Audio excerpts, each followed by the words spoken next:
Caitlin Clark is going to miss tonight's game and she has a groin injury. I've been beating the drum for the last 2 weeks online and hear that there's something wrong with her legs, something going on, whether it's a persistent quad injury, but it's related to the lower half of her body. It's a groin injury. Now that we know why she's struggling over long distances, where she needs some real push, you know Caitlin Clark's groin has just given out like it should have. It's morning and if you're still watching this video right now, then you're really a real supporter of our channel. If you're new, then like the video and subscribe to the channel. Our target today is to complete 1,500 subscribers, so let's start the video quickly. Caitlin Clark is out due to a groin injury, and fans don't like it. Could this have been prevented? Is the WNBA failing to protect its biggest star? Buckle up. It's not just a sprain, it's a warning sign. And that is the news that Caitlin Clark is out with a groin injury.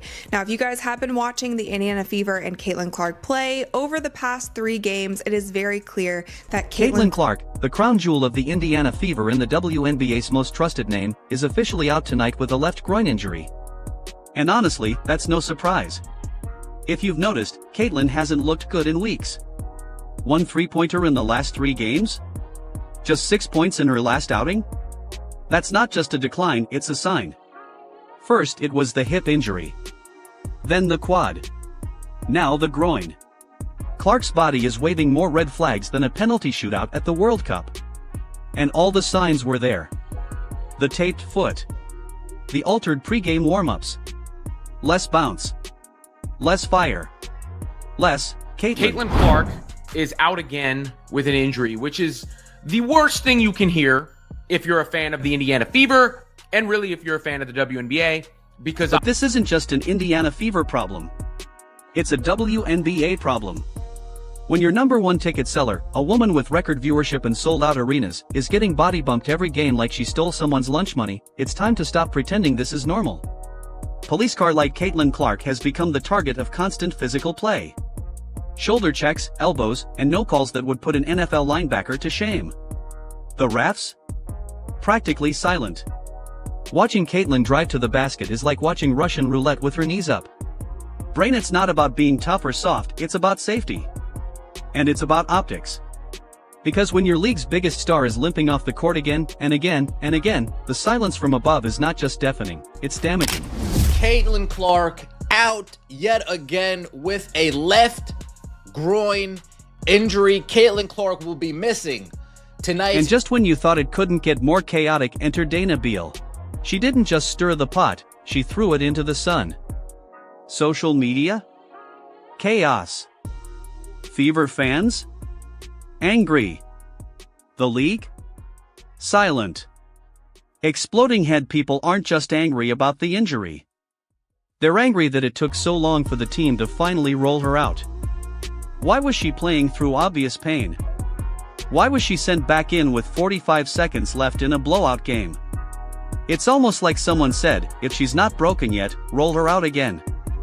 Fire Caitlin Clark isn't just a player. She's the reason so many people got involved. She's an investment. And to watch that investment go to dust while the league smiles for the cameras is beyond frustrating, it's negligent. The Indiana Fever just lost a really tough game against the Los Angeles Sparks, and it comes back to the 4 things the Indiana Fever always have trouble with: missed layups, missed free throws, interior defense, and rebounding. That is why the Indiana Fever lost this game, and that's why they cannot be a championship team in my opinion. Yes, Clark's shooting numbers have dropped. Yes, she's in a slump. But there's a reason for that slump, and it's not just tired legs. It's wear and tear. It's injuries. It's being forced to play through the kind of contact that, if reversed, would spark a Twitter war. Speech balloon Fever coach Stephanie White says it's day-to-day. But we all know what that really means, we have no idea yet how bad it is. Face with head bandage, and when Clark is sidelined, the league doesn't just lose her stats. They lose momentum. They lose fans. They lose trust. Pre-game routine, she was doing some things differently. Some fans also noticed that she had her upper left leg taped during a couple of those games. So there's a lot of things going on, a lot of things pointing to the fact that something wasn't right. And I have to be totally— This back injury isn't the turning point in the story, it's the climax of a story that's been building all season. The WNBA does not protect Caitlin Clark. And if they don't act now, they risk burning the bridge they helped build. Stop sign. The league must make a choice: step up, enforce the rules, protect its stars, or let chaos take over the court and hope the money keeps flowing. Because if Clark falls again, if her body keeps breaking down under the weight of everyone's jealousy and the referee's silence, then what? Chart decreasing. What happens when your brightest light is snuffed out, not because of talent, but because you refuse to protect her from the storm? Dealing with an injury, not looking like herself, the game is already out of hand, yet we still... Caitlin Clark's back injury is more than a headline, it's a warning. If the WNBA wants to move forward, it needs to start protecting why it's in the news. Bell, like, comment, and subscribe. And let me know below, do you think the WNBA is protecting Caitlin Clark? Or are they setting her up to fail? It's not over yet, not at all. Until then, take care of yourself, enjoy the game, and remember, basketball is not just a sport, it's a passion. Peace out.